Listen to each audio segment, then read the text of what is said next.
It is not liking that parentheses. Okay, let's try this. Do you guys get 0.6153 whatever? Yeah. Okay, good. I must have put a brace in the first thing. That's probably why. All right. So this number is what the cosine of my angle is. So 0.6154. 0.6154. So 0.6154 is the cosine of angle C. It's not C. It's the cosine. If I want angle C in the end, I have to take the inverse cosine of that. So I go to my calculator and I just do second cosine 0.6154. And I get 52.02 degrees.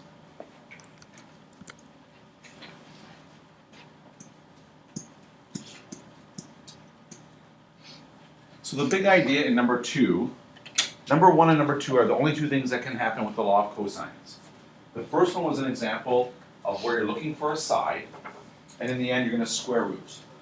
The second one is an example of where you're looking for an angle, and what ends up happening is you're going to rearrange the equation, and then at the very end, after you find the number, you're going to go second cosine to find the angle. And that's it. Those are the only two possibilities for the law of cosines. The other two examples do more of those. I think that what we're going to do is we're going to do number 3. I'll set you up for number 4, and then we'll move on. Okay, in number 3, they say find the largest angle. And what you need to recall about angles is that the largest angle will always be across from the largest side. So in this case, the largest side is 6.3, which means that the largest angle is that one right there. So now when I go to set up my problem, what I'm going to do for number 3 is I'm going to start out with this thing right here, which I'm just going to label as C so I don't get messed up. I'm going to go with C squared equals A squared plus B squared minus 2AB cosine of angle C. So number 3 is going to be exactly like number 2 with different numbers.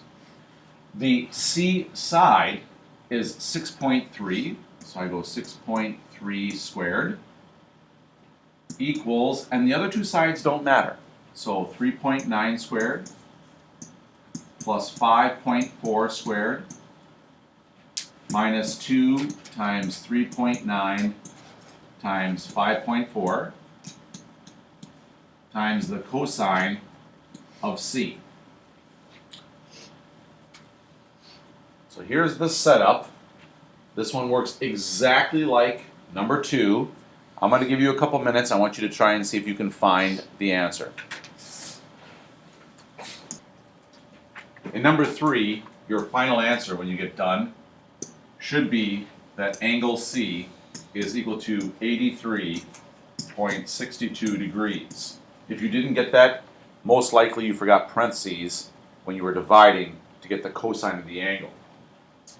In this last problem, number 4, what I'm going to do is I'm going to set it up for you, and then you're going to try and attempt this problem.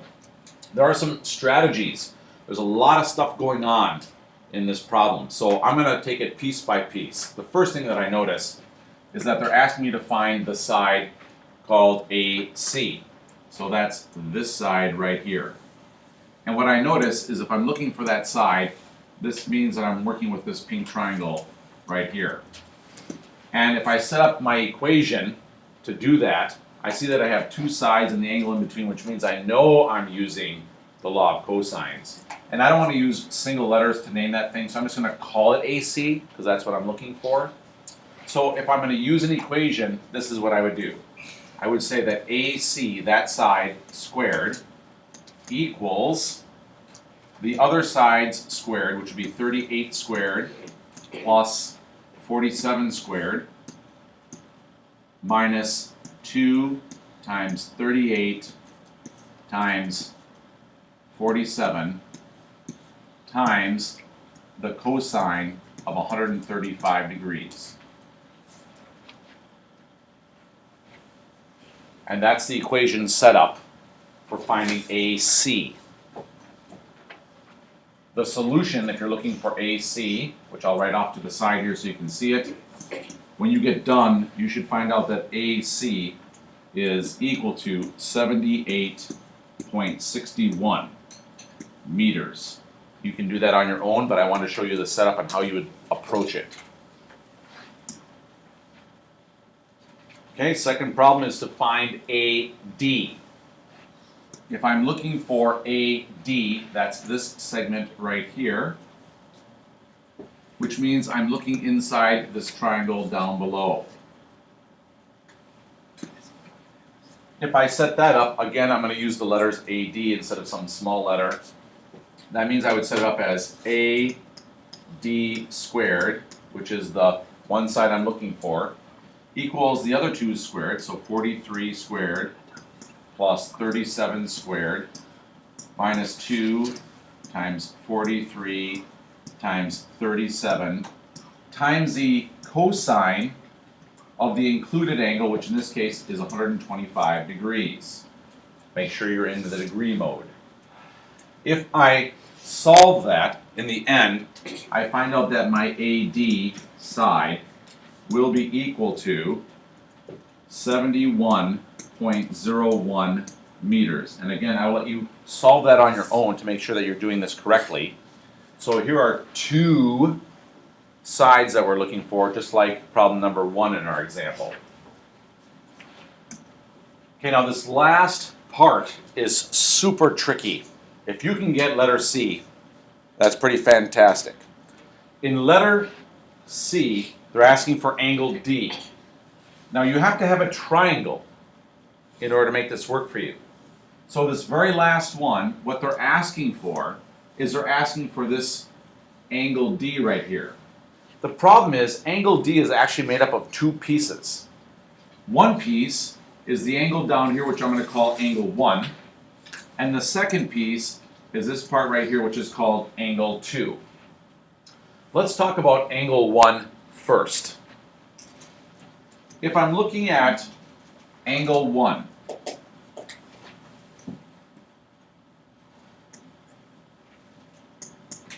then here's what I know. I know that in angle 1, I'm dealing with the blue triangle. So in angle 1, the side across from that is 43 degrees. So to find that, I'm going to set it up as, with angle 1 that is, 43 squared equals the other two sides squared. That means I have 37 squared plus, what was that blue side? 71.01. So 71.01 squared minus 2 times 37 times 7101 times the cosine of angle 1. What this will do is this will give you the answer to how big is angle 1. When you solve this, you will find that angle 1 in the end, whoopsie, this might take a little bit of work. You will find out that angle 1 is equal to 29.74. And then you have to move on to angle 2. In angle 2, what you'll notice is that in angle 2, you are dealing with the white triangle. The white triangle, the one that's not shaded in at all. So the side opposite to angle 2 is that pink line. The pink line we found earlier was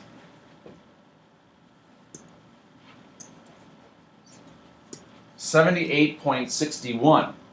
So we say 78.61 squared equals the other two sides squared. Oh, one of them's 38 squared, which they gave us. And then they also have the other side, which was the blue side that we just talked about, 71.01 squared. And then it'll be minus 2 times 38 times 71.01 times the cosine of that angle 2. When you finish, you find out that angle 2 is going to be equal to 86.74 degrees. Now the crazy thing is you're not even done at that point, because they didn't want angle 1, they didn't want angle 2. What they wanted was angle D, which is the sum of those two things. So what you're going to do is you're going to take angle 1 and you're going to take angle 2 and you're going to add them up to find your final answer. So your final answer is that angle D is equal to angle 1 plus angle 2, or in other words, 29.74 degrees plus 86.74 degrees, for a grand total of 116.48 degrees. Yep. And what I want you to try to do is I want you to try and figure that out on your own if you can. Otherwise, I have all the work shown and the answers so you can see. This is an extremely complicated problem. And if you can figure out number 4, you can pretty much do anything you want with the law of cosines. The main ideas, again, are, if you look back, and I'll come back to this page in a sec. Number 1, the law of cosines works when you have two sides and the angle in between. Number 2, in the blue equation, if you only want to memorize one equation, this is the only equation you have to memorize, because this one looks for a side, and if you rearrange it, you can look for an angle. If you're looking for the side, don't forget to square root in the end. If you're looking for the angle, don't forget to do second cosine in the end. When you're dealing with the fractions, put parentheses around the top, put parentheses around the bottom. Back to our final answer. So number 1 example was about finding sides, number 2 example was about finding angles, and if you understand those two, you're good to go with the law of cosines.